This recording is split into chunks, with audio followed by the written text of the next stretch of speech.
semua penyakit-penyakit yang ada kaitan dengan infeksi di respirasi atau di sistem pernapasan ya. Kalau kemarin pneumonia itu karena memang ada infeksi dari bakteri, kemudian virus, kemudian mikroba, itu kemudian tapi lebih condong pada apa namanya yang staphylococcus pneumoniae ya. Tapi untuk tuberkulosis ini dominan ini hanya satu faktor karena itu bakterium tuberkulosis saja yang dan tidak ada faktor lain yang jadi penyebabnya tunggal infeksinya. Kalau kemarin kan banyak organisme, ini bisa bakteri, bisa virus, bisa jamur ya. Kemudian macamnya juga banyak. Kemudian bisa didapatkan di rumah sakit, bisa didapatkan di komunitas ya.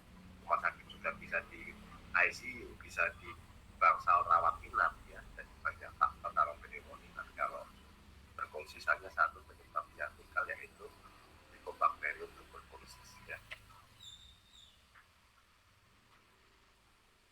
Ya, jadi ini merupakan salah satu penyakit infeksi ya yang memang menyerang pada sistem pernapasan ya.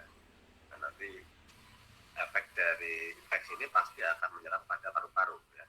Paru-paru nanti akan kerusakan pasti.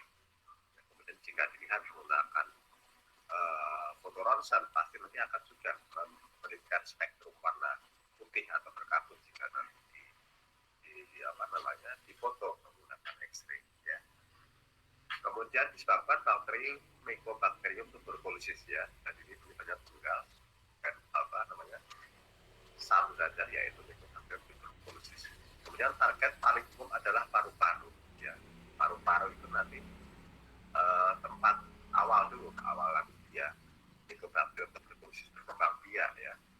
Kemudian nanti jika sudah disembuhkan, tapi nanti ada bakteri yang tidur ya, yang tidur dalam arti tanda kutip ya, tidur, istilahnya namanya dorman. Dorman itu bisa nanti dia beristirahat dulu, nanti jika daya tahan tubuh dari inangnya atau manusianya yang yang dia hinggap itu nanti pada saat dia lagi turun atau lagi tidak baik, nanti dia bisa bangun relax atau reaktivasi, kemudian dia bisa mengikuti sirkulasi peredaran darah manapun, bisa ke manapun. Kalau memang dia ada nanti kecenderungan nanti dia mengalami reaktivasi, tapi ya pasti target utama paru-paru.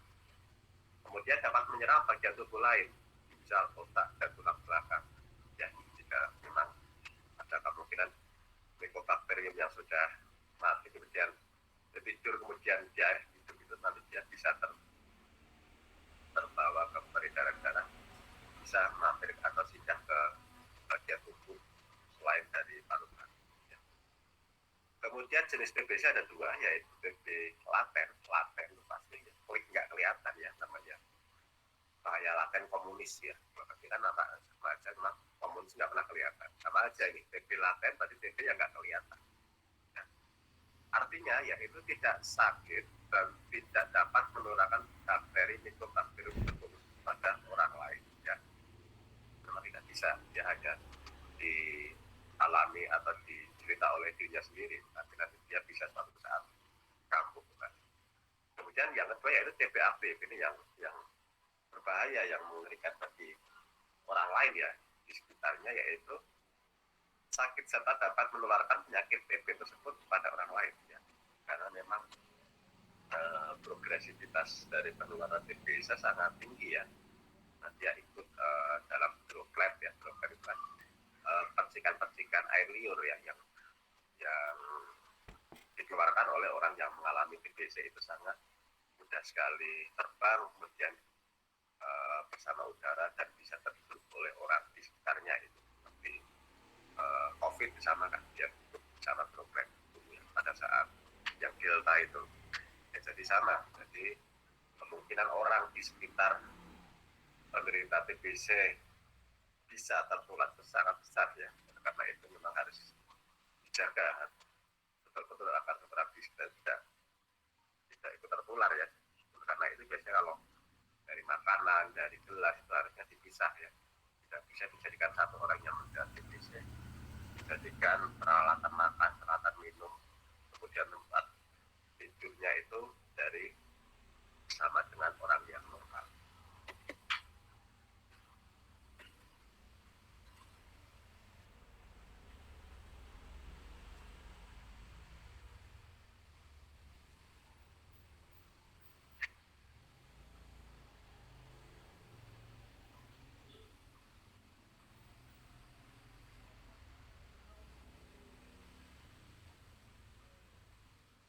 Ada yang masuk ya?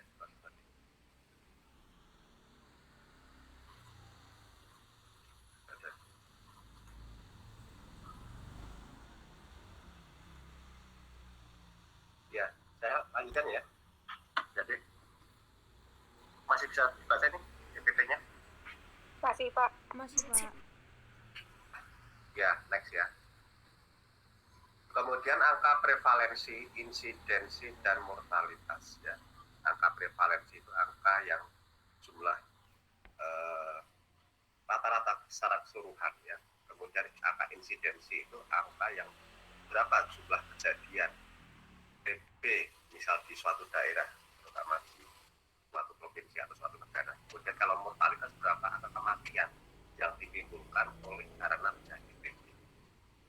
Dari data ini bisa dilihat bahwasanya dari tahun per tahun itu, terutama dari tahun 90-an itu sangat tinggi sekali ya. Sangat tinggi sekali, kemudian mulai menginjak tahun 2000-an ini sudah semakin menurun ya. Menurun itu karena memang kita selalu di pelayanan kesehatan selalu diberikan aware mengenai bagaimana cara sanitasi hidup yang baik, kemudian pola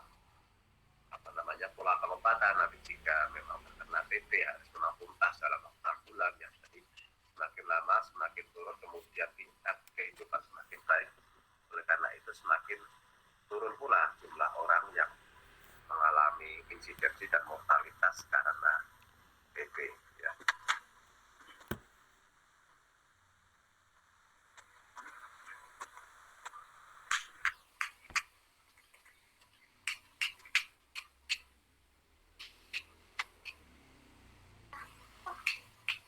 Kemudian dari kelompok usia bisa dilihat bahwasanya orang yang mengalami TBC itu persentase tertinggi pada usia sekitar 25 sampai 34 tahun ya. Dari jumlah sampelnya ada 41.701, itu lebih besar ya. Tapi hampir mirip sebenarnya, hampir nyaris persentasenya dengan nilai kelompok umur antara 15 sampai 24 dan dengan yang 35 sampai 44. Jadi bisa disimpulkan bahwasanya penyakit TBC itu bisa muncul pertama kali sekitar usia mulai menginjak remaja ya, sekitar 15 sampai 17 tahun, kemudian nanti hingga sekitar usia produktif antara 44 hingga mendekati 50 tahun ini. Jadi ini paling besar. Kemudian jika sudah menua ini kemungkinannya sudah mulai semakin kecil. Kemudian dari gender bisa dilihat bahwasanya hampir tidak ada perbedaan yang bermakna ya, dari 48% dengan 50% untuk laki-laki dan perempuan. Jadi tidak signifikan. Beda dengan dulu kalau PPOK ya. PPOK itu karena memang faktor utama karena merokok, kemudian pola hidup ya paling besar diderita oleh laki-laki bila dibandingkan dengan wanita ya. Tapi kalau untuk TBC ini jumlahnya hampir sama dan tidak signifikan. Kemudian tempat tinggal ini juga tidak terlalu signifikan ya. Jadi antara di perkotaan dengan pedesaan ini ya hampir tipis ya, dan tidak ada perbedaan. Kemudian dari etiologi atau penyebab terjadinya TBC ya pasti hanya satu ya, karena Mycobacterium tuberculosis. Kemudian dari morfologi bentuk bakteri Mycobacterium tuberculosis ya seperti ini ya. Jadi yang pertama tidak berspora ya, kemudian tidak berkapsul, jadi tidak ada pelindung ya, dari dari pengaruh luar ya. Jadi sebenarnya tidak begitu ganas ya, karena memang mudah dimatikan karena tidak terkapsul dan tidak tersemurahan. Kemudian ukurannya ini antara panjang 1,1 sampai 4 mm dan lebar 0,3. Bakteri aerob ya, aeroban dan aerob. Kemudian bisa buka dengan antibiotik yang memang cenderung sensitif terhadap bakteri aerob ya. Kalau yang anaerob seperti metronidazole, seperti apa namanya, yang untuk jamur-jamur itu tidak bisa digunakan ya, karena itu untuk anaerob. Kalau ini yang cenderung aerob itu ya seperti amoxicillin, ciprofloxacin, kemudian obat-obatan standar TBC seperti isoniazid, rifampicin, pirazinamid, metabutol itu yang memang wajib. Jadi faktornya aerob ya. Kemudian penyusun dinding sel yaitu dari komponen-komponen ini ya, komponen penyusun bakteri mikrobakterium berfungsi. Kemudian batang lurus sedikit melengkung ya, jadi tidak terlalu lurus, agak melengkung sedikit ya.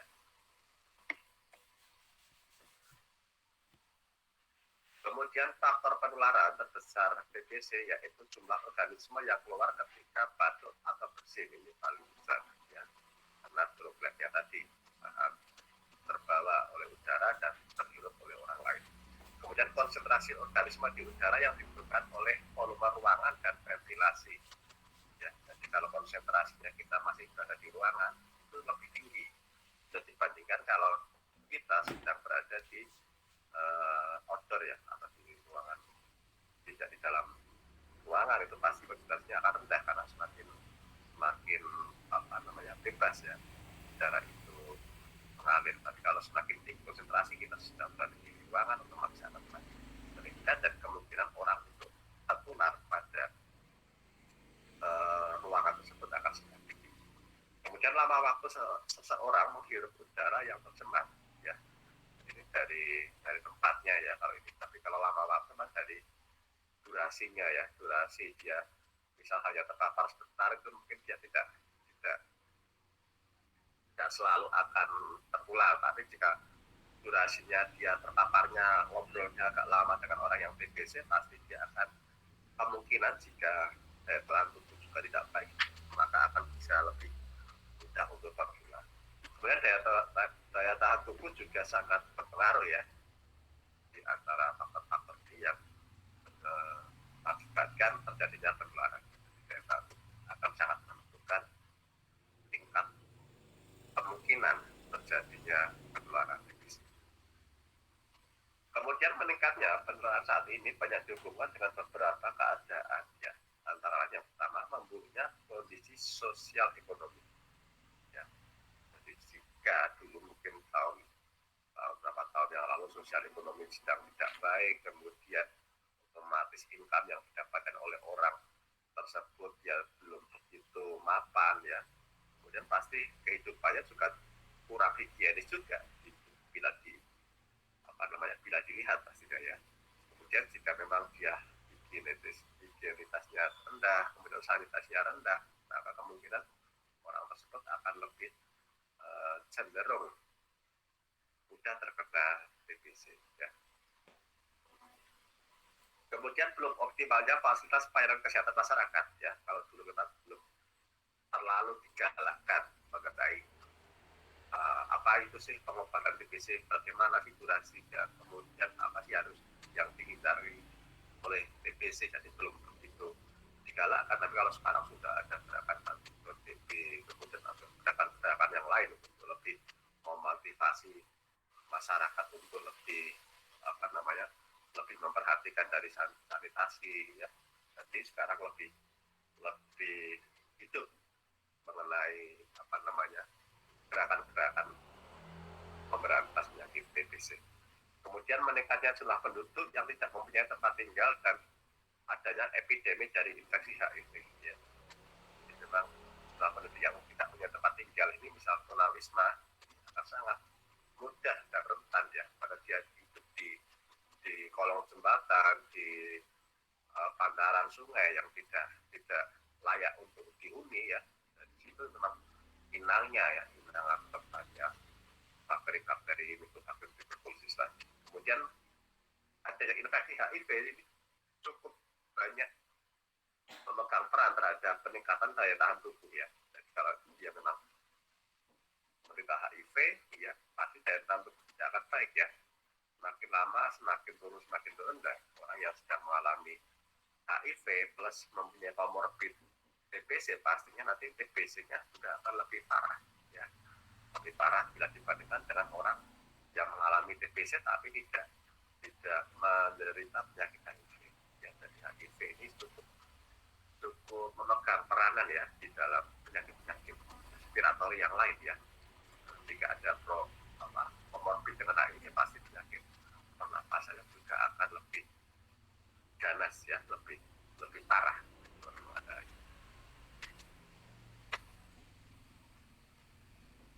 Penularan tadi TBC bisa karena droplet ya. Droplet ini ukurannya 1 sampai 3 organisme ya. Nanti dari semburan air liur ya. Itu bisa dari situ. Kemudian masuk ke paru-paru. Setelah paru-paru dia nanti akan berkembang biak ya, di dalam paru-paru, di dalam alveoli ya.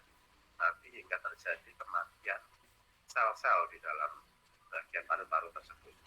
Kemudian nanti setelah masuk paru-paru akan terjadi jaringan imunologis dan akhirnya setelah ada alveoli atau sel-sel yang mati nanti terbentuklah jaringan parut ya, jaringan parut yang rusak itu kemudian nanti dibagi menjadi 2, yaitu sistem imun yang baik. Jika orang imun yang baik maka bakterinya akan hidup, akan istirahat ya, akan tidur untuk jangka waktu yang lama. Tapi orang tersebut sebenarnya masih di dalam tubuhnya masih ada tuberkulosis, tapi dia tidak aktif ya, dia hanya tidur karena memang sistem imun tubuhnya yang baik ya. Jadi dia tidak kuat untuk melawan imun yang baik ini, dia hanya tidur. Kemudian yang kedua, jika sistem imunnya kurang, maka MT tuberkulosis bisa berkembang biak dan membentuk ruangan dan akhirnya membentuk hukum atau dahak ya. Jadi progresnya dari setelah infeksi kemudian masuk ke dalam paru-paru, kemudian terjadi perkembangbiakan, akhirnya yang rusak sel-selnya menjadi jaringan parut jika orangnya sistemnya baik imunnya maka bakterinya tidak akan berkembang biak secara lebih lanjut, tapi jika imunnya kurang maka akan membentuk ruang-ruang yang berisi dengan dahak.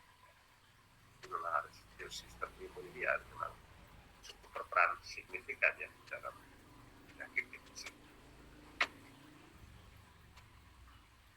Kemudian gambarannya ya seperti ini. Jadi respiratory droplet ya masuk orang yang terhirup oleh droplet orang lain nanti akan masuk ke dalam paru-paru. Setelah masuk nanti dia akan berkembang biak di dalam namanya alveoli. Alveoli itu ruang-ruangan di dalam paru-paru ya, seperti kayak gambaran seperti buah anggur ini ya. Jadi bunder-bunder gitu berwarna merah. Kemudian nanti dia akan masuk ke dalam alveoli, masih belum berikatan nih yang merah-merah ya, masih belum berikatan. Kemudian sudah nanti dia akan berikatan membentuk makrofag ya, membentuk makrofag dengan dinding-dinding dari alveoli tadi. Kemudian bakteri tersebut akan berkembang biak lebih banyak ya, kemudian akan menggandakan diri.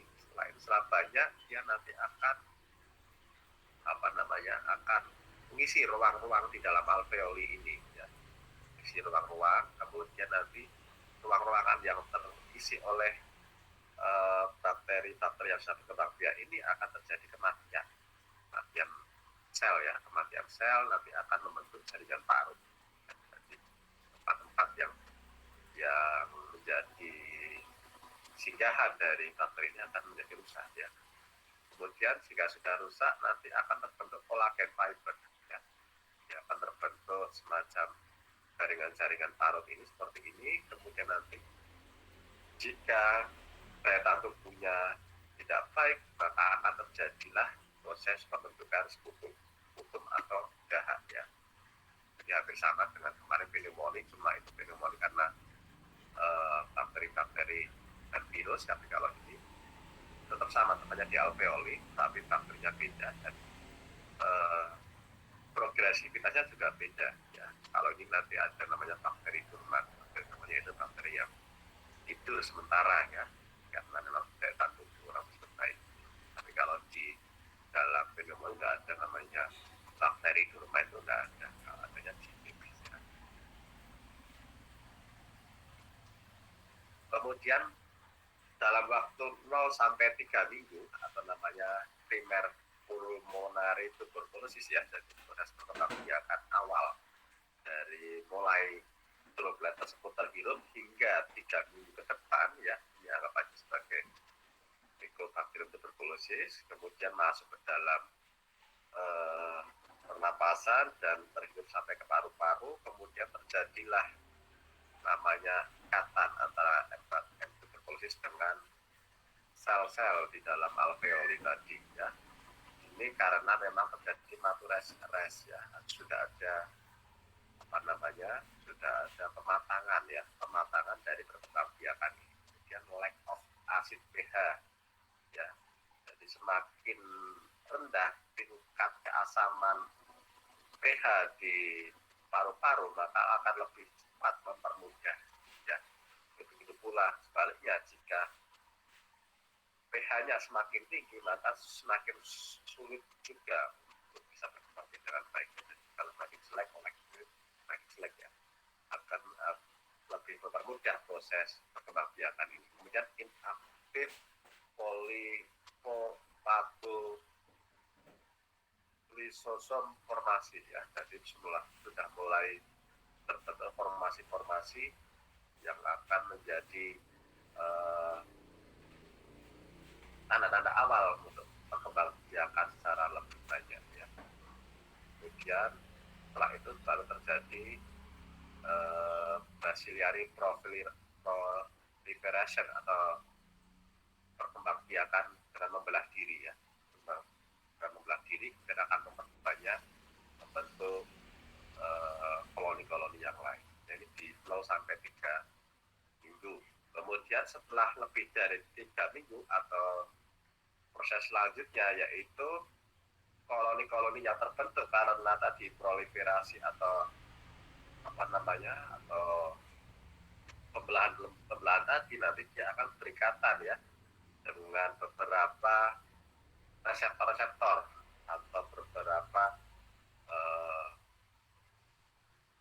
misal kayak ini interleukin ini sebagai sebuah perantara ya, atau sebuah mediator. Kemudian ada di sel reseptor tadi melibatkan sel-sel histamin ya, histamin atau seperti orang terkena alergi ya. Jadi nanti dia bisa berkembang biak. Kemudian nanti setelah terjadi pembelahan oleh T-sel ini, kemudian orang tersebut jika diberikan tes menggunakan tuberkulin ya, tuberkulin atau mantap ya, biasanya dia akan disuntikkan semacam semacam reagen ya ke dalam kulit, seperti orang yang dulu kalau saya terangkan menderita asma atau alergi kan diberikan suntikan quick test itu ya, quick test atau tes cukit di punggung itu yang diberikan kayak beberapa jenis alergi itu sama aja. Jadi jika misal orang tersebut diberikan suntikan untuk histamin yang ada kaitan dengan TBC, nanti dia akan menimbulkan reaksi juga berwarna merah dan nanti diukur diameternya ya. Itu cukup efektif ya bila dibandingkan dengan dan lebih cepat bila dibandingkan dengan tes menggunakan tes putum atau tes dahak ya. Jadi langsung memberikan reaksi, apakah nanti reaksinya positif atau negatif tergantung dari besarannya pentolan ini. Semakin besar maka akan semakin besar pula kemungkinan orang tersebut memang terkena TBC ya. Kemudian setelah itu terjadi inos ya, atau secara alamiah tubuh kita akan melawan bakteri TBC ini dengan melakukan proses imunitas atau bakterisidal activity ya. Karena kita itu memiliki pasukan tempur yaitu sel darah putih ya. Jadi terbentuk perlawanan, kemudian setelah itu terbantu oleh NFC mobil dan lain-lain akan terbentuk namanya jaringan yang mati atau kasus nekrosis. Namanya nekrosis pada terbentuk jaringan mati ini imbas dari setelah terjadi perawanan dengan sistem imunitas tubuh kita, ya. Dengan ada jaringan yang rusak, kemudian baru nanti terjadilah proses pembentukan struktur. Ya, jadi proses pengambilan tes mantap biasanya dilakukan pada tahap, ya, akan terlihat ini karena memang ada proses alergi, ya. Seperti itu nanti jadi tes pula menggunakan tes kulit, ya, ada reaksi hipersensitivitas. Kemudian ada lebih dari 90%, ya, pada primer tuberkulosis tadi, orang yang mengalami infeksi tuberkulosis itu paling besar faktor tersebut akan healing, ya, dia akan istirahat, ya. Beristirahat akan menenangkan diri. Beda dengan orang sekarang, kalau healing itu namanya pesir, ya. Terus healing itu sebenarnya orang yang menenangkan diri karena stres, ya. Tidak, ya, sebenarnya konteksnya. Kalau sekarang yang healing ini, tapi sebenarnya healing itu artinya sedang cooling down, ya, cooling down atau menenangkan diri dari stres. Kemudian ada kalsifikasi dan dorman organisme, jadi besar dari 90% bakteri tuberkulosis akan beristirahat atau akan tidur, ya. Kemudian jika tadi orang tersebut sistem imunnya tidak baik, maka akan terjadi proses reaksi and reinfeksi, ya. Jadi dia akan bangkit kembali yang sudah tidur tadi karena imunnya itu jelek, kemudian nanti bisa terjadi reinfeksi, ya. Setelah reinfeksi dia akan mengalami secondary tuberkulosis, ya. Akan mengalami tuberkulosis yang kedua,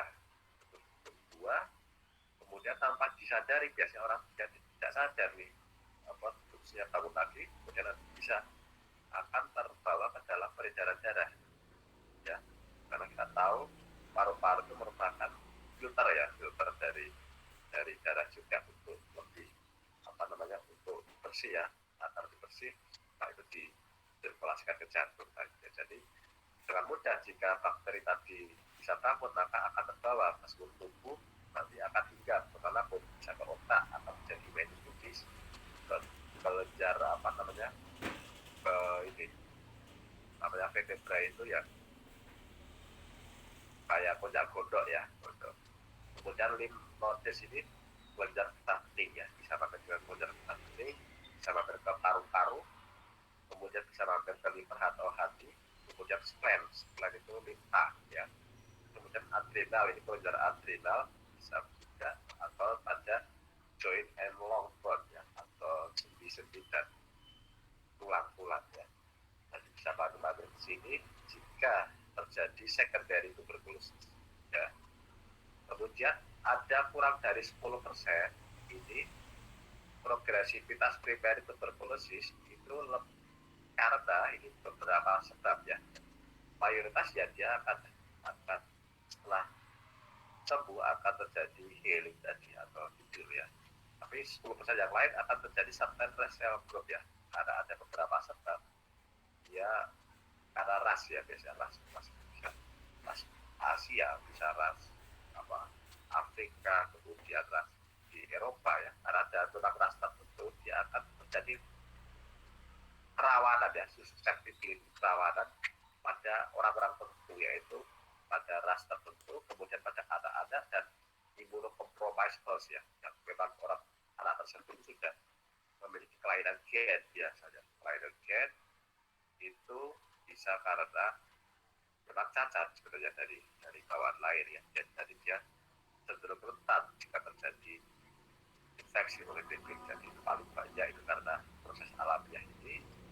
Kemudian ada kurang dari 10%, ya, karena penyebab minor ini, ya, karena ras tertentu, anak-anak dan imunokompromis, ya.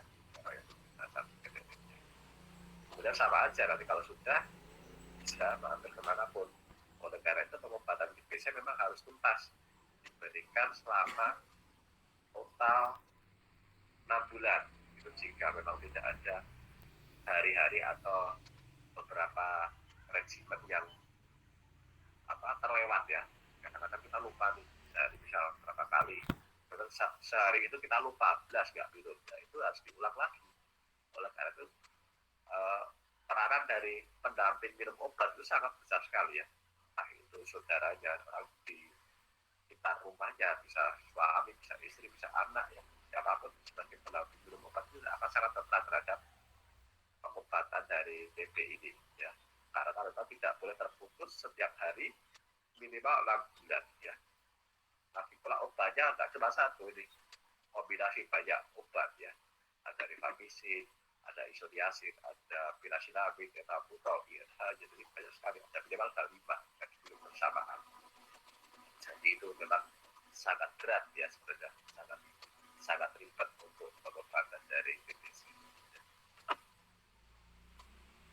Kemudian diagnosa TBC itu jika dilihat dari gejala respiratorik atau gejala dari sistem pernapasan itu akan ditandai dengan batuk 2 minggu ya. Batuk tidak terputus minimal 2 minggu berturut-turut ya. Jadi kalau batuk hanya 1, 2 sampai 7 hari itu belum menunjukkan gejala dominan terjadi TBC, tapi jika sudah sampai 2 minggu berturut-turut tidak sembuh itu kan sudah menandakan tanda-tanda awal dari perubahan gejala respiratorik pada TBC. Kemudian biasanya disertai dengan darah ya. Kita batuk dulu di sapu tangan atau di mana tangan kita ada darah itu sudah besar kemungkinan orang terkena TBC ya. Kemudian sesak nafas dan nyeri dada ya pasti karena memang ada kematian sel ya di dalam paru-paru di alveoli tadi. Jadi akan semakin memperberat proses kembang bisnya paru-paru. Jadi akan berusaha. Kemudian gejala sistemik ya, sistemik itu dari seluruh tubuh ya, seluruh tubuh. Nanti pasti karena infeksi akan ditandai dengan terjadinya demam panas suhu meningkat di atas 38 ya, minimal 38 itu sudah gejala secara umum. Kemudian terjadi malaise ya atau kurang gizi, keringat pada malam hari ya, keringat dingin pada malam hari, anoreksia tidak kelihatan, berat badan menurun ya, berat badan menurun itu bisa menjadi gejala sistemik ya, karena memang orang yang terkena TB biasa dia akan tidak doyan makan dan akhirnya kurus kering ya, kemudian seperti itu, seperti orang yang kurang gizi gitu ya. Kemudian gejala TB ekstraparu ya, TB ekstraparu juga tadi terjadi secondary reaktivasi tadi ya, kalau dia mampir kemana beberapa organ tubuh yang lain. Ini tergantung dari organ yang terkenanya ya, tergantung ya, jadi agak susah diprediksi ya. Paling mengerikan kalau jika terkena pada jaringan otak ya, akan terjadi meningitis itu yang bisa koma dalam waktu cukup lama tidak sadar itu bisa. TB itu harus segera memang tumpas hingga tuntas ya, kalau tidak ya itu terjadi bisa infeksi ke organ lain yang agak mengerikan. Kemudian diagnosis pasti sering sulit ditegakkan ya, karena susah ini lampirnya mana ya nggak tahu juga ya, jadi memang susah untuk secondary TBC tadi. Kemudian diagnosa dari TBC, pemeriksaan secara medis dan pemeriksaan jasmani secara overall, secara keseluruhan ya. Dilihat pasti kalau dokter tahu nih orang terkena TBC dari batuknya, dari penampakan fisiknya, pasti tahu orang ini tidak dia makan ini orang kurang gizi ya. Dan dia batuk-batuk, ada darahnya, selain juga hampir bisa dipastikan orang mengalami TBC. Kemudian diagnosa mikrobiologi dan pemeriksaan sputum ya, biasanya dilihat dari pemeriksaan sputum pada 3 waktu yang berbeda. Itu tadi dilihat di mikroskop ya, dari sputum atau cahaya tadi dilihat dari 3 waktu yang berbeda.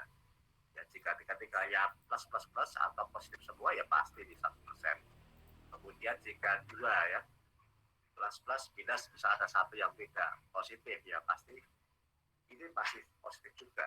Tapi kalau masih plus minus misal yang hanya sekali, kemudian yang dua tidak positif, ini tadi harus dicek ulang ya, dilihat dari foto ronsen ya. Ya, kalau memang sudah ada kabut yang parah ini, ya berarti bisa dipastikan sudah positif. Tapi kalau dari spektrum ronsennya baik, ya masih hitam semua, tidak ada gejala kabut atau warna putih, ya pasti kita kesampingkan dan tidak akan sebagai TBC. Kemudian pemeriksaan fisik seperti pemeriksaan darah dan tuberkulit skin test (PST) atau tes Markov ya. Ya, jadi untuk ini agak ribet, agak merepotkan ya, karena diambil pada 3 waktu yang berbeda. Tapi untuk tes Markov atau tuberkulit skin test atau PST ini bisa langsung diberikan hasil real time ya, jadi langsung disuntik, diberikan reagen yang sensitif terhadap bakteri tuberkulosis tadi, kemudian nanti bisa dilihat besar yang bentolan tadi diukur diameternya, ini langsung kelihatan orang ini memang tinggi dari TB ya, jika menggunakan PST ini. Kemudian komponen darahnya juga nanti akan dilihat ya, darah yang telah terjadi misal untuk secondary tadi ya, secondary TBC ya, sudah masuk ke peredaran tubuh yang lain, itu bisa nanti juga menggunakan pemeriksaan darah. Kemudian pemeriksaan radiologi ini dilihat dari hasil foto ronsen ya, ini juga sangat berpengaruh besar ya terhadap sebagai diagnosa banding ya. Selain tadi dari yang 3 ini, bisa juga pemeriksaan radiologi biasanya di rumah sakit ya, pasti akan diambil di foto ronsen ya. Jika foto ronsen kelihatan pecah banyak nih, kayak orang pneumonia itu kemarin ya, jadi pemeriksaan radiologinya jelek ya, pasti ini 100% ini langsung TBC. Tapi juga baik deh, tapi kok hanya sekali aja yang jelek tadi ya, mungkin ya nanti kita anggap sebagai suspek ya, mungkin belum fix orang kritis. Kemudian pemeriksaan penunjang lain ini yang mungkin dokter yang lebih pakar ya. Kemudian pemeriksaan jasmani yang bisa nanti cek oleh dokter pada orang yang mengalami TBC. Yang pertama yaitu tanda-tanda penarikan paru ya, karena memang nanti otomatis paru-parunya akan terjadi banyak kematian sel ya. Nanti ada, kalau orang lagi menghirup napas kemudian mengeluarkan agak berbeda ya, kelihatannya itu kalau agak kepis-kepis, agak tersengal ya, jadi ada perbedaan dari fisiknya pada saat menarik napas. Kemudian diafragma ya, diafragma ini ya, bagian antara tenggorokan dengan dada ini diafragma akan dilihat juga. Kemudian mediastinum ya, mediastinum ini ruangan di antara ruang dada dan tulang dada dan tulang belakang ya. Jadi jantung kita, paru-paru kita ya adanya di ruang mediastinum ini juga akan dilihat ya. Nanti mungkin akan menggunakan stetoskop ya, gimana denyut jantungnya, gimana polarisme pernapasannya, nanti bisa dilihat pada mediastinum ini. Kemudian suara nafas bronkial ya, jadi suara nafas akan dominan. Orang yang terkena TBC pasti akan bunyi atau agak sesak gitu ya. Jadi itu pemeriksaan yang dilakukan pada fisik atau pada jasmani ya.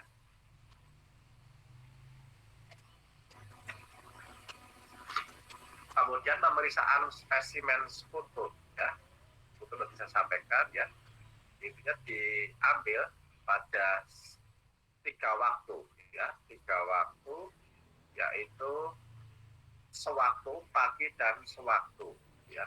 Sewaktu itu maksudnya acak ya, acak bisa sore, bisa malam, bisa kapanpun, tapi yang pasti harus ada pagi ya, pokoknya acak pagi, acak ya, sewaktu itu terserah ya. Biasanya diambil pada saat kita sedang pergi ke rumah sakit atau ke puskesmas atau ke PKPM biasanya yang ada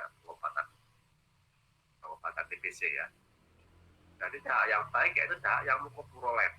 Mukopurolen itu apa sih? Mukopurolen yaitu nanah berwarna hijau kekuning-kuningan, bukan tikus juga bukan ludah. Jumlahnya 3-5 mili tiap pengambilan ya. Jadi dahaknya itu seperti nanah ya, jadi berwarna hijau. Jadi beda ini. antara dahak orang normal dengan dahak orang yang berarti TBC akan berbeda pada penampakannya ya. Jadi ada berwarna hijau, kuning-kuningan, bukan minus ya, dan bukan ludah. Itu namanya dahak purulen ya. Diambil sewaktu pagi sewaktu, jadi 3 waktu yang berbeda. Pada orang dewasa diperiksa 3 spesimen dahak dalam 2 hari berturut-turut ya. Berarti 3 kali selama 2 hari. Berarti 6 kali diambilnya ya. Itu pada orang dewasa. Itu menegakkan diagnosa ya. Diagnosa menggunakan cara yang konvensional, yaitu pemeriksaan spesimen sekutu ya. Waktu pagi sewaktu, kemudian hari kedua diambil juga sewaktu pagi sewaktu. Ya, jadi diambil 3 kali 2 ya. Kemudian pemeriksaan darah dan TB skin test, maaf, TST atau patok ya. Ini menjadi cara kedua selain dari cara ketiga ya. Dari yang pertama tadi pemeriksaan jasmani, yang kedua yaitu pemeriksaan dari sekutu, yang ketiga yaitu pemeriksaan ini, TST ini. Kalau pemeriksaan darah rutin ini kurang menunjukkan indikator yang spesifik ya untuk tuberkulosis ya. Kalau pemeriksaan darah kurang sensitif sebenarnya kalau digunakan. Namun jika untuk tes patok atau tes uji tuberkulit atau skin test, sama aja istilahnya, itu lebih menunjukkan akurasi yang lebih baik bila dibandingkan dengan pemeriksaan darah rutin ya, dan membutuhkan waktu yang cepat, kemudian singkat dan tidak menyakitkan ya. Yaitu dengan cara penyuntikan tuberkulin tadi ya, penyuntikan tuberkulin tadi atau reagen tadi ke bagian tubuh, biasanya tangan ya, tangan, kemudian nanti dilihat reaksinya seperti apa sih, reaksi kemerahan, kemudian reaksi seperti orang biduran ya, biduran tahu ya, biduran kayak orang bentol yang besar itu, kemudian nanti dilihat jika ukuran dari bentol ya ini bisa dilihat pada sebelah kanan ini ya. Jadi diukur 48 sampai 72 jam dari penyuntikan ya. Jadi 2 sampai 3 hari kemudian dari penyuntikan diukur diameternya berapa. Jika 0 sampai 4 ini masih terlalu kecil dan dianggap sebagai disebut negatif dari TBC. Dan 5 sampai 9 ini itu masih abu-abu atau meragukan ya. Dan kemudian jika lebih dari atau sama dengan 10 mili, bisa dipastikan orang tersebut terkena TBC ya. Ya dari diameter dari bentolnya tadi, dari indurasinya ya. Terdapat.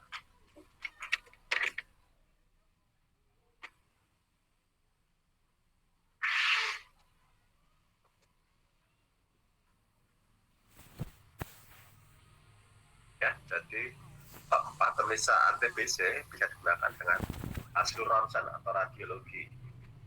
Ya, jadi pola-pola dari teknik untuk pengambilan foto juga ada beberapa macam, yang pertama itu foto lateral ya. Foto lateral itu diambil pasien dengan duduk tegak ya, duduk tegak atau duduknya agak membungkuk. Itu namanya foto lateral. Kemudian Doppler dotik itu difoto hanya untuk menunjukkan pada puncak kemampuan paru-paru ya. Jadi saya nggak tahu tekniknya gimana, yang tahu saya Doppler dotik itu diambil pada bagian paru-paru, kemudian diambil pada saat puncak kita bernapas. Kemudian oblik ini dilihat atau difoto pada sisi paru-paru saja ya. Jadi ada 3 mekanisme. Kemudian ada juga dengan CT scan ya. Kalau CT scan biasanya dimasukkan ya, kita tiduran dimasukkan semacam alat besar ya, kita tiduran masuk terus difoto secara keseluruhan ya, tapi biasanya lebih difokuskan pada bagian dada atau paru-paru ini ya. Bisa menggunakan fotografi biasa, tidak menggunakan CT scan dengan akurasi yang kemudian gambar dari paru-paru normal ya, seperti sebelah kiri ya. Jadi berwarna hitam ya. hitam, kemudian masih kelihatan ini apa namanya gambar-gambar dari tulang-tulang ya, tulang-tulang penyangga ini masih kelihatan jelas ya, dan tidak ada flek-flek apapun. Namun jika orang yang mengalami paru-paru, dia akan mengalami kabut ya, berwarna kabut dan tidak jelas seperti ini ya. Jadi ada spektrum putih kemudian menutupi hampir sebagian besar pada sebagian sebelah paru ya, sebelah paru entah kanan atau entah kiri atau entah keduanya. Ya, jadi akan berwarna putih seperti ini ya, ini pasti bisa dipastikan oleh terkena TBC ya. Jadi tadi saya terangkan jika yang pengambilan darah tadi ya, bisa ada satu yang positif, dua negatif ya, itu bisa dibandingkan kemudian dengan hasil paru ini. Dan ya, nanti sudah terlihat oh kabarnya seperti ini ya, pasti ya akan harus dianggap sebagai orang yang terkena TBC ya. Ya seperti ini. Jadi alur diagnosis ATP dengan menggunakan pemeriksaan dahak mikroskopis ya, sewaktu pagi sewaktu atau SIS. Ya, jadi orang yang menjadi suspek awal ya diambil jika hasil PTA-nya ya, PTA tadi ya, hasil dari pemeriksaan mikrobiologi tadi itu 3 waktunya dia positif ya, atau sewaktunya positif, paginya positif, sewaktunya positif, ini pasti fix terkena TB. Kemudian jika plus minus atau hanya 2 waktu ya, waktu pagi kemudian waktu yang lainnya minus, ini masih juga dianggap sebagai orang yang terkena TB.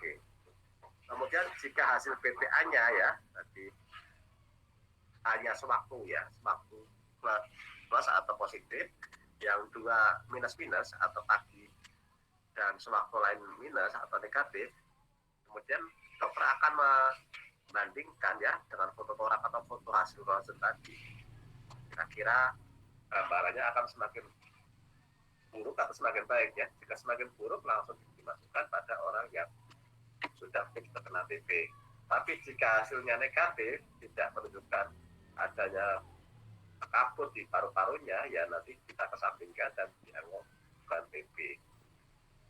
Kemudian jika hasil PTA-nya negatif semua, waktu negatif, pagi negatif, waktu negatif, ya jika waktu negatif semua tidak ada yang positif, kemudian diberikan dulu antibiotik non OAT ya. Jadi kalau OAT itu ya tadi rifampicin, isoniazid, apa namanya, ketambutal, pirasinamid, tapi kita berikan yang non OAT ya seperti amok atau seperti ciprofloxacin atau amoxiclav ya, selain dari non OAT.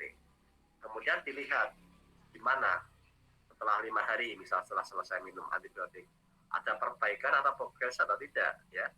Jika ada perbaikan berarti dia bukan TBC, hanya infeksi lain selain TBC ya, tidak ada perbaikan. Tapi jika tidak ada perbaikan harus dilakukan pemeriksaan dahak ulang ya, dahak ulang, kemudian dilihat sama dengan tadi ya, plus tadi anggap TB, plus minus sama dengan tadi ya. Kemudian dibandingkan juga dengan foto torak.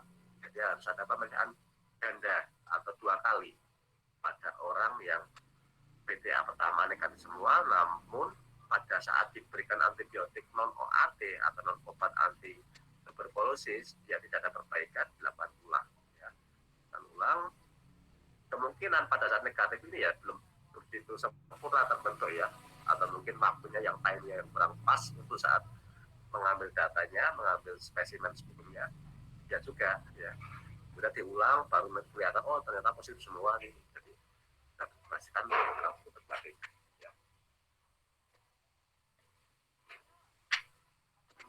Kemudian faktor resiko terbesar orang mengalami TB ya, yaitu orang-orang yang berada di sekitar orang yang mengalami TB pula ya. Jadi orang yang sering kontak secara langsung dengan orang TB, karena pasti bisa dipastikan ya di dalam ruangan atau di dalam perabotan, di apa namanya, di piring, di sendok, di gelas, pasti Kalau jika tidak dipisah ya pasti kita juga akan secara tidak langsung akan menghirup bulan. Ya, jadi memang harus di isolasi sebenarnya orang yang mengalami TB itu. Tapi ya kasihan juga kalau isolasinya terlalu ekstrim ya. Kemudian usia itu tadi bisa dilihat bahwasanya biasa terjadi mulai dari usia menginjak remaja ya sekitar 17 tahun hingga usia produktif sekitar 50 tahun ya, itu paling besar persentasenya. Tapi masih ada juga sudah sepuh, sudah di atas 50 lebih masih terkena juga ada, tapi tidak begitu besar bila dibandingkan dengan usia produktif. Kemudian penggunaan obat imunosupresan ya, obat penekan sistem daya tahan tubuh ya, seperti obat-obatan untuk apa namanya, untuk mengobati HIV itu kan seperti itu. Jadi obat-obatan imunosupresan untuk lebih apa namanya, lebih daya tahan tubuhnya lebih meningkat secara cepat ya, biasa seperti suplemen ya. Jadi suplemen imunosupresan sebenarnya penting ya, tapi jika digunakan secara berlebihan ya, dan tidak sesuai dengan diharuskan ya juga akan berbahaya juga, karena akan terjadi proses ini apa namanya, autoimun ya nanti ya. Jadi harus memang digunakan secara pas atau sesuai. Kemudian alkoholik ya, jadi orang yang mengkonsumsi alkohol juga akan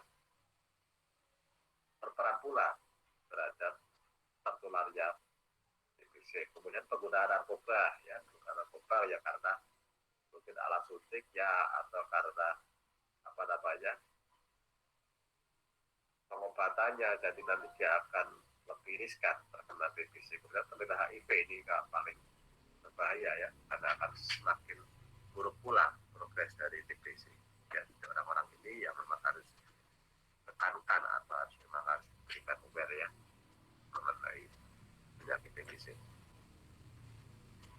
Kemudian terapi non farmakologi TBC ya, jadi diberikan pengertian dengan cara pemberian KIE, komunikasi, informasi dan edukasi terkait penyakit TBC ya.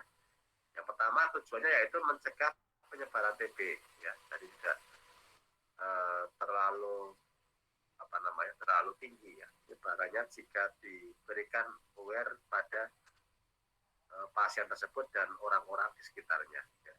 Jadi minimal hanya satu orang, tidak menular kepada orang-orang di satu rumah atau satu apa tetanggaan gitu ya, dan jangan sampai menular kepada orang-orang di sekitarnya ya. Jadi harus diberikan mengenai pemahaman penyebaran TB.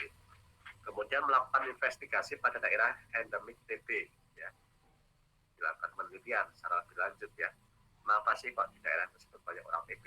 Oh ternyata memang orangnya jorok-jorok, orangnya tidak memiliki sosial ekonomi yang baik ya, jadi harus dilakukan investigasi atau penelitian secara lebih mendalam. Kemudian meningkatkan kondisi pasien menjadi lebih sehat ya, itu dengan cara meningkatkan daya tahan tubuh tadi ya, daya tahan tubuh, kemudian memberikan aware mengenai pentingnya hidup sehat ya, kemudian apa namanya, sanitasi yang baik, itu juga akan meningkatkan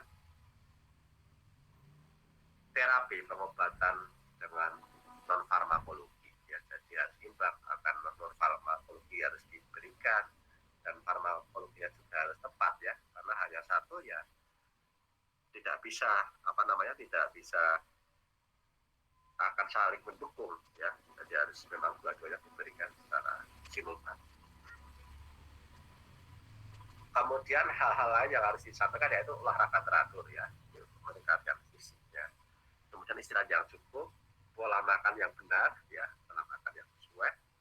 Kemudian edukasi mengenai menggunakan masker ya, jadi memang harus terus menggunakan masker, karena kalau dia lepas masker ya dropletnya akan hingga kemana-mana ya, terbang kemana-mana. Kemudian operasi pada jaringan yang rusak ya, penanganan terakhir ya, karena tidak bisa diberikan pengobatan tidak sembuh ya, akhirnya akan diberikan terapi kasih ya. Jadi harus memberikan aware pada pasien mengenai hal-hal ini untuk meningkatkan tingkat kesembuhan ya. Kemudian tujuan pengobatan TBC secara farmakologi ya, secara obat-obatan ya. Yaitu tujuannya menurunkan angka kematian dan angka kesakitan ya. Angka insidensi dan angka mortality ya. Karena memang TBC juga memegang penyebab kematian yang cukup tinggi ya. Kemudian menyembuhkan pasien dan mengembalikan kualitas hidup dan produktivitasnya. Karena memang orang yang terkena TBC pasti kualitas hidupnya atau quality of life-nya akan semakin buruk pula. Dan kemudian pekerjaan yang dilakukan juga pasti akan menurun juga produktivitasnya. Jadi harus bisa mengembalikan. Hampir semua orang yang terkena penyakit respirasi itu pasti kualitas hidupnya akan semakin turun ya. Seperti asma, PPOK, pneumonia, kualitas hidupnya akan semakin turun ya. Karena memang mau pernapasannya susah ya, apalagi memikir hal-hal yang berat seperti logikanya. Memang kualitas hidupnya akan semakin menurun. Jadi harus diberikan ini semangat ya, motivasi agar dia kembali semangat lagi seperti sedia kala. Kemudian mencegah kambuhnya TB ya, atau relapse atau reinfeksi atau secondary TB. Karena memang kita tahu jika terjadi kambuhan TB yaitu nanti bisa mengalir kemana-mana sesuai dengan peredaran darah ya. TB yang mengalir bersama darah akan bisa mengalir kemanapun di organ-organ lain seperti itu. Harus dicegah ya. Kemudian mencegah penularan TB kepada orang lain. Ini yang memang harus diberikan ya. Tadi yang tujuan pengobatan non farmakologi juga ada ya, ada cara untuk mencegah, kemudian untuk yang pengobatan TBC secara farmakologi juga ada. Kemudian mencegah perkembangan dan transmisi resistensi obat ya, karena kita tahu bahwasanya obat OAT atau obat anti tuberkulosis ini diberikan dalam jangka waktu yang cukup lama dan dengan regimen yang agak merepotkan dan jumlah obat yang cukup banyak ya, harus diberikan pengertian yang sesuai atau konseling yang sesuai ya, agar tidak terjadi jangan sampai 1 bulan kemudian dia bosan tidak minum ya, terus stop. Nah ini terjadi resistensi nih, jadi terjadi ketidaksesuaian ini, jadi tidak sesuai dengan goal awal ya. Harus memang dicegah untuk terjadinya resistensi, harus diminum sampai durasi 6 bulan ya. Kemudian yang perlu diperhatikan dalam pengobatan TBC, pengobatan dilakukan secara terus-menerus ya, hingga 6 bulan. Jika nanti lebih ya bisa nanti dievaluasi, bisa lebih dari 6 bulan juga. Kemudian pengobatan yang terhenti dapat menyebabkan bakteri menjadi resisten ya. Jadi tidak boleh selama durasi minimal 6 bulan tersebut orang tersebut berhenti. Entah 1 hari atau 2 hari, yang penting tidak boleh berhenti, itu akan menjadi sebuah proses resistensi. Kemudian yang ketiga yaitu jika bakteri telah resisten, maka lebih sukar disembuhkan dan memerlukan penanganan dengan waktu yang lebih lama. Ya. Jadi jika sudah terjadi kegagalan dalam pengobatan tidak sesuai dengan tujuan awal, maka akan lebih susah nih. Kita akan diberikan terus ya, karena tadi pasien itu bosan dalam hal meminum obat sesuai dengan regimen yang diharuskan. Karena kalau sudah terjadi resisten akan lebih susah sembuhnya. Kemudian perlu adanya pengawasan penerapan obat atau PMO untuk membantu dan memastikan penderita TBC meminum obat secara teratur ya. Jadi PMO ini bisa dari keluarga, bisa dari orang-orang di sekitar penderita, bisa dari siapapun yang memang ada, bisa mengingatkan setiap saat untuk mau meminum obat ya. Ini peranannya cukup besar sekali ya di dalam tujuan terapi ini agar sesuai dengan goal awal.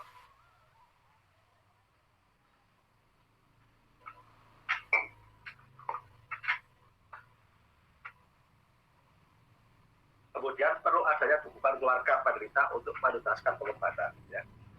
Jadi memang support dari keluarga akan sangat besar sekali terhadap kesembuhan dari TBC.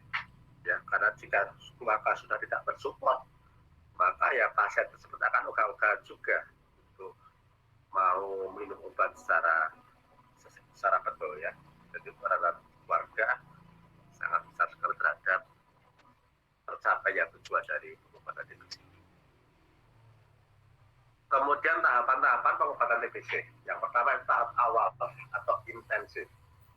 Pasien mendapatkan obat setiap hari dan perlu diawasi secara langsung untuk mencegah terjadinya resistensi obat. Ya, ini tahap awal. Jadi harus diawasi setiap hari.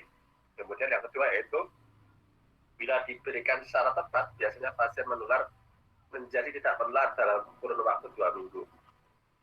Ya, jadi yang titik kritis, titik ekstrim yang awal itu biasanya 2 minggu ya. Jika pasien tidak segera diberikan pengobatan dengan tepat, maka akan bisa menularkan kepada orang-orang lain. Namun jika pada 2 minggu awal ini pasien langsung diberikan obat secara baik, secara rutin, ya otomatis dalam 2 minggu ini bakteri tersebut tidak akan seganas yang awal ya. Jadi dia tidak akan memberikan penularan yang cukup tinggi dibandingkan dengan orang yang tidak minum obat. Kemudian sebagian besar penderita TB BTA positif menjadi BTA negatif dalam 2 bulan. Ya. Jadi tahap awal ini sudah sukses, otomatis hanya dalam waktu 2 bulan aja biasanya pasien tersebut dari tadi sewaktu dari BTA-nya tadi positif semua, misal dalam waktu 2 bulan bisa langsung negatif semua. Ya. Tapi ya tetap pengobatan lanjut tetap sampai 6 bulan. Nah, biasanya dalam waktu 2 bulan kita sudah negatif itu dari jika pasien bisa minum obat secara rutin dan tepat ya. Tapi itu pengobatan 6 bulan, tapi dalam 2 bulan sudah negatif semua biasanya. Kemudian yang kedua yaitu tahap lanjutan pemulihan ya atau recovery. Pasien mendapatkan jenis obat lebih sedikit dalam jangka waktu yang lebih lama ya. Jadi setelah 6 bulan nanti dilihat untuk recovery-nya tidak sebanyak dulu awalnya biasanya. Pengobatannya hanya sedikit ya, dan biasanya ditujukan untuk pengobatan simptomnya ya, simptom misalnya batuknya, sesaknya ya, untuk pemulihan yang masih ada sisa yang dari tahap awal. Kemudian untuk membunuh kuman persisten jadi dapat mencegah kekambuhan ya. Jadi pengobatan lain yaitu pengobatan yang ini untuk mencegah terjadinya relapse atau reinfeksi secondary TB ini akan tidak kambuh ya. Jadi pengobatan dengan antibiotik bisa, pengobatan dengan peningkatan daya tahan tubuh juga bisa ya. Jadi jangan sampai bakteri dorman atau bakteri yang tidur tadi bisa bangun lagi ya jika daya tahan tubuh kita menjadi tidak baik. Ini tujuan dari tahapan pemulihan atau recovery. Kemudian kategori obat pilihan anti-TB atau OAT atau obat anti tuberkulosis. Pilihan pertama dari dulu sampai sekarang masih tidak berubah ya. Jadi ada kombinasi kombipack ya biasanya ya. Itu isoniazid atau INH, rifampicin, etambutol, streptomycin, pirasinamid ya. Nanti biasanya kan jika di dalam rumusnya nanti isoniazid akan diberikan kode H ya, H. Isoniazid kalau rifampicin R, etambutol E, streptomycin S, pirasinamid Z biasanya ya. Jadi kodenya seperti itu ya. Kemudian obat pilihan kedua yaitu obat untuk antibiotik gram aerob ya, karena kita tahu tuberkulosis itu tadi bakteri aerob. Oleh karena itu terapi antibiotiknya juga terapi untuk bakteri aerob juga ya, seperti obat-obatan antibiotik yang memang selektif atau sensitif terhadap sistem pernapasan ya, seperti seperti ofloxacin, ciprofloxacin, ya, amikacin, kanamisin ini memang sensitif atau selektif terhadap pernapasan. Ya, jadi digunakan dari antibiotik jenis ini. Kemudian aminosalic acid atau aspilat ya, ini untuk jika terjadi demam tinggi ya, atau paracetamol juga bisa jika terjadi demam tinggi. Ini harus diberikan juga sebagai obat pilihan kedua. Kemudian dari recommended dose atau dosis yang direkomendasikan per hari dan 3 waktu per minggu ya, di 3 times per week. Ya, jadi perbedaan dari obat-obat OAT tadi ya, asid, rifampicin, pirasinamid, salbutamol, ciprofloxacin ya. Nanti bisa dilihat kira-kira dosis per harinya berapa ya. Ini dosis dalam miligram per kilogram berat badan ya. Jadi dosisnya akan bisa dilihat dan kemudian maksimum dosisnya sekitar segini ya. Jadi 300 sampai 600 ya. Jadi nanti moga bisa dilihat secara lebih sama perbedaan dari tiap obat satu dengan obat yang lainnya. Dan rekomendasi dosisnya bisa harian, bisa 3 waktu per minggu ya. Jadi tidak selalu setiap hari ya. Kadang-kadang ada pengobatan yang hanya 3 waktu per minggu. Jadi mungkin 2 hari sekali ya minumnya selama 6 bulan. Kemudian kemasan dari obat anti tuberkulosis ada 2 ya. Yaitu kemasan yang fix, tunggal. Jadi satu obat itu hanya terdiri dari satu komposisi generik saja, misal INH saja, misal rifampicin saja. Ya, dari tunggal. Tapi ada juga kemasannya itu dalam bentuk KDT atau kombinasi dosis tetap. Ya, jadi satu macam obat itu di dalamnya terdapat misal 3 atau 4 komposisi obat lain. Misal ada isoniazid, ada rifampicin, ada streptomycin misalnya. Dan itu dijadikan satu dalam bentuk kombinasi dosis tetap ya. Jadi satu sediaan obatnya agak besar biasanya karena memang dosisnya juga besar-besar pula ya. Jadi obatnya besar, kemudian di dalam obat tersebut terdapat lebih dari satu kombinasi dosis tetap. Jadi ini untuk mempermudah pasien sebenarnya agar dalam meminum obat tidak lupa dan meningkatkan kepatuhan ya. Patuhan karena memang sediaannya hanya satu tablet, tinggal diminum aja, tidak banyak ya. Kalau orang banyak malas ya minum obat, tapi kalau hanya satu sediaan atau 2 sediaan saja langsung diminum tanpa tanpa berpikir panjang. Kemudian keuntungan dari obat KDT atau kombinasi dosis tetap yaitu tata laksana sederhana.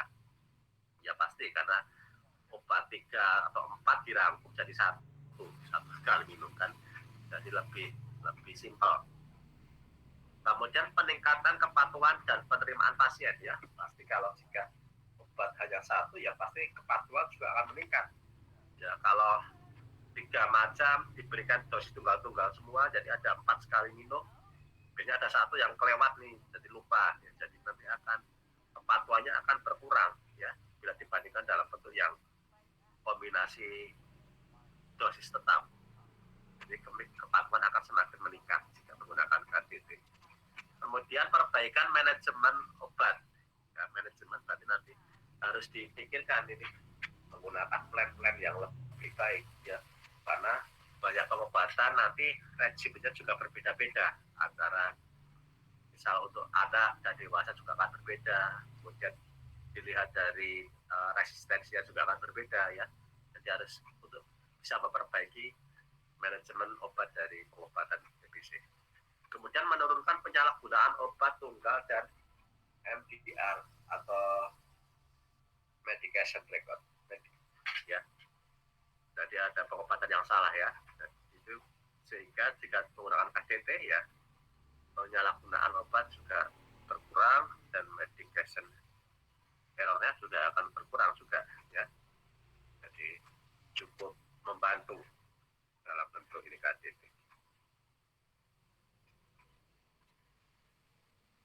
Kemudian panduan pengobatan TBC dewasa di Indonesia, ya, bisa berikan sampai jam 8 menit lagi ya, nanti kalau tidak cukup minggu depan ya masih ada sekali lagi pertemuan sebelum UAS.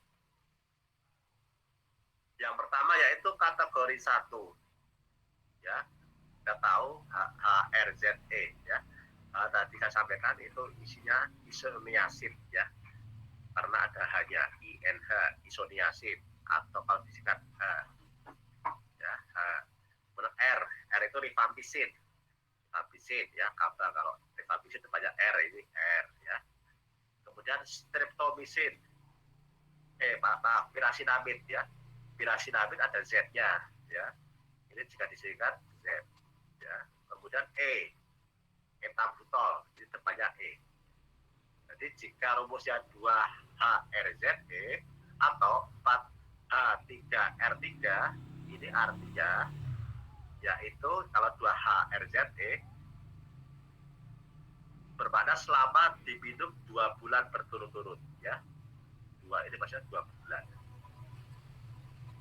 Minum INH, minum rifampicin, minum pirasinamid, dan minum etabutol selama 2 bulan berturut-turut sebagai tahap intensif atau tahap awal, ya. Jadi untuk pengobatan standarnya seperti ini, 2 bulan berturut-turut minum obat-obatan HRZE ini. Kemudian tahap selanjutnya yaitu diteruskan dengan pengobatan 4H3R3, ya. Jadi artinya 4 ini berarti selama 4 bulan, ya. 4 sendiri berarti angka berapa, yaitu angka berapa bulan harus minum obat, ya. Kalau 4H3R3 berarti minum selama 4 bulan. Kemudian di sekali minum ini dalam waktu 1 minggu itu diminum 3 kali, ya. Jadi 3 kali 1 minggu, ya, berarti 1 minggunya diminum 3 kali atau sehari 2 kali. Berarti isoniazid diminum hari Senin, Rabu, kemudian Jumat misal, ya. Jadi diminum seminggu 3 kali bersamaan dengan obat rifampicin, ya. Ya, jadi diminum sehari 3 kali dalam 1 minggu, jadi 1 minggu 3 kali, ya. Jangan salah persepsi, ya. Jadi 1 minggu diminum 3 kali, hanya 3 kali, kemudian diminum selama 4 bulan berturut-turut, ya. Beda dengan tadi 2HRZE yaitu 2 bulan berturut-turut, dalam seharinya itu harus minum minimal 1, ya. 1 isoniazid, 1 rifampicin, 1 pirasinamid, 1 etabutol. Kemudian di tahap awal dilanjutkan dengan tahap lanjutan atau tahap pemeliharaan, yaitu dalam waktu 4 bulan dalam waktu 1 minggu harus minum 1 isoniazid, 1 rifampicin. 2 hari sekali harus minum isoniazid, 1 rifampicin, 1, ya. 4H3R3. Kemudian diberikan treatment ini yaitu untuk pasien baru TB, baru BTA positif, ya. Jika pasien baru tadi positif atau positif negatif, misalnya dianggap sebagai BTA positif, itu langsung diberikan treatment awal ini, ya, dari 2 bulan 2HRZE, kemudian sisanya yang 4 bulan menggunakan 4H3R3, jadi lebih ringan sebenarnya. Jadi minum hanya 2 hari sekali selama 4 bulan, jadi lebih simpel. Kemudian diberikan pula pada pasien TB paru BTA negatif fototorak positif, ya. Jadi tadi pada misal plus minus, ya, pada swab dia positif, paginya negatif, swabnya yang lain positif negatif pula, tapi hasil dari fototoraknya positif, ya, jadi harus juga diberikan pengobatan ini. Kemudian yang ketiga yaitu pasien TB ekstra paru, ya, atau pasien TB yang terjadi di luar paru-paru, ya, di otak, di liver, di manapun, dan bisa juga pengobatan menggunakan ini, ya, dalam dosis awal ini.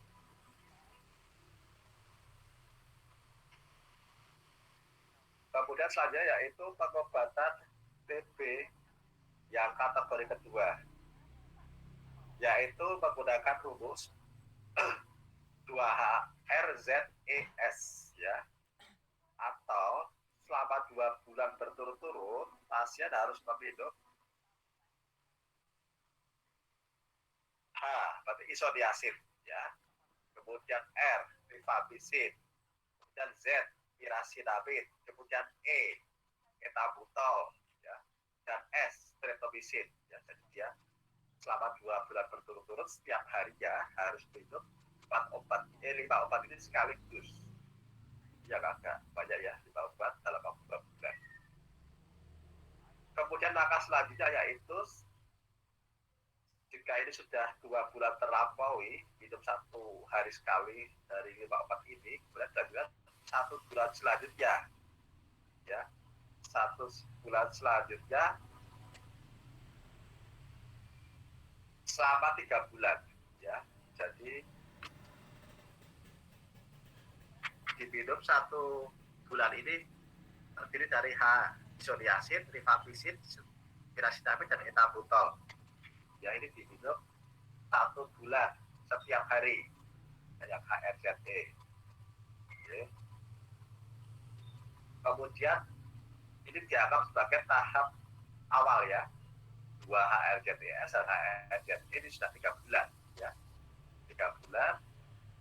Kemudian dilanjutkan dengan pengobatan ini yang agak lama, 5 bulan ya, 5H3R3E3 ini susah nih interpretasinya ini.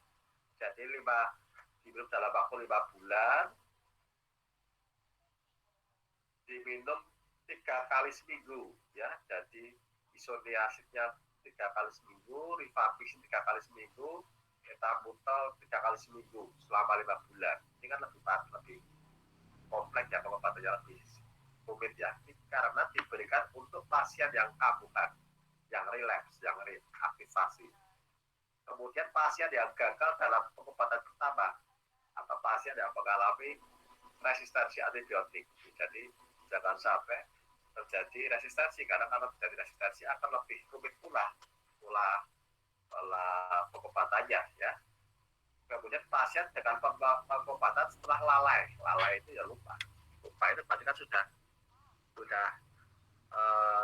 tidak minum beberapa regimen ya, mungkin bisa sekali, bisa 2 hari ya, nggak tahu ya, tapi sudah ada yang terlupakan ya. Jadi nanti akan diulangi lagi dengan terapi yang lebih rumit ini ya. Jadi tiga tadi 3 bulan pertama yaitu 2HRZES, yaitu 2 bulan berturut-turut setiap hari diberikan 5 obat ini ya. Setelah itu 1 bulan selanjutnya yaitu diberikan pengobatan dengan 4 macam selama 1 bulan setiap hari ya. Kemudian setelah 3 bulan terlampaui baru dilanjutkan dengan pengobatan selama 5 bulan berturut-turut seminggu 3 kali ya, dari 3 obat ini, isoniazid, rifampicin, etabutol ya. Jadi jika di total ada waktunya ini sekitar 8 bulan, lebih lama 2 bulan ya daripada treatment standar yaitu 6 bulan. Jadi 2 bulan tambah 1 bulan, 3 bulan tambah 5 bulan, berarti ada 8 bulan. Jika ini ya memang keadaan yang spesial, yaitu pada pasien kambuhan, gagal, dan pasien lalai minum obat ya.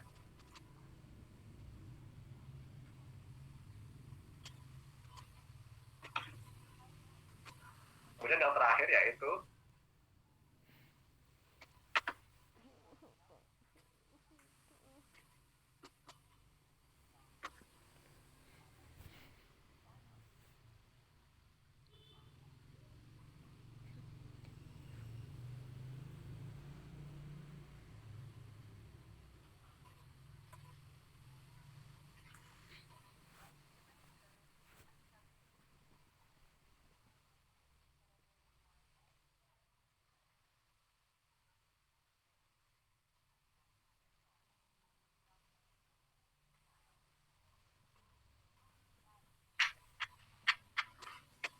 ya yang kategori ketiga ini rumusnya 2HRZ. Kemudian dilanjutkan dengan 4H3R3. Ini artinya pada awalnya pasien meminum obat 2 bulan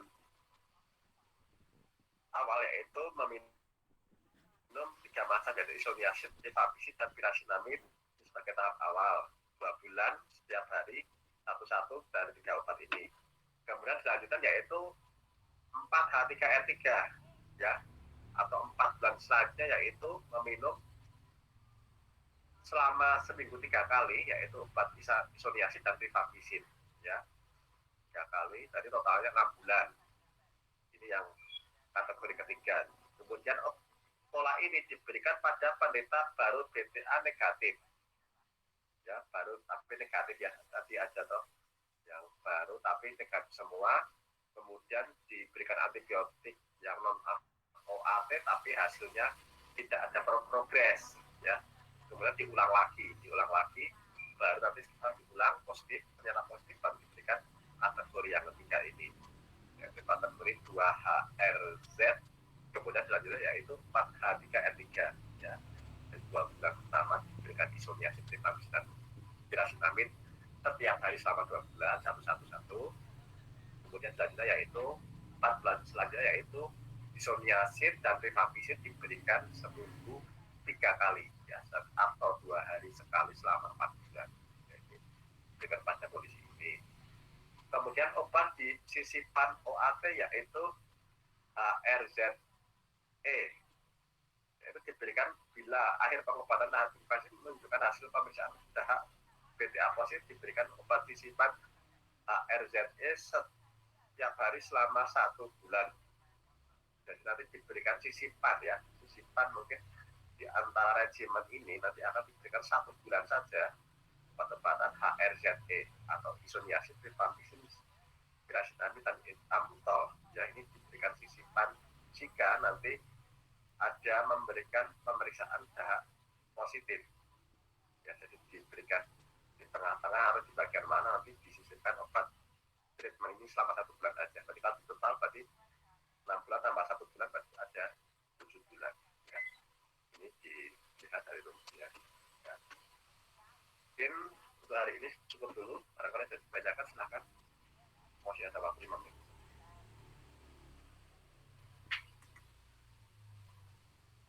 Sudah jelas belum mengenai rumus-rumusnya ini?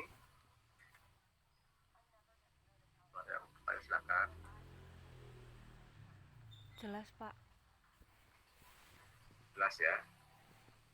Jadi dihafalkan pokoknya yang angka awal ini menunjukkan berapa bulan minumnya. Kemudian yang misal H3R3 berarti minum seminggu 3 kali ya, atau 2 hari sekali satu-satu. Kalau yang awal ini pasti sehari sekali ya. Berarti jika sebulan 30 hari berarti minumnya 60 hari ya, 60 hari per 2 bulan. Nah, jadi dihafalkan kalau H itu isoniazid, H karena ada INH isoniazid, kan INH kan sekarang isoniazid nih. Jadi kalau H isoniazid, R rifampicin karena kepada R, Z itu pirasinamid karena ada Z.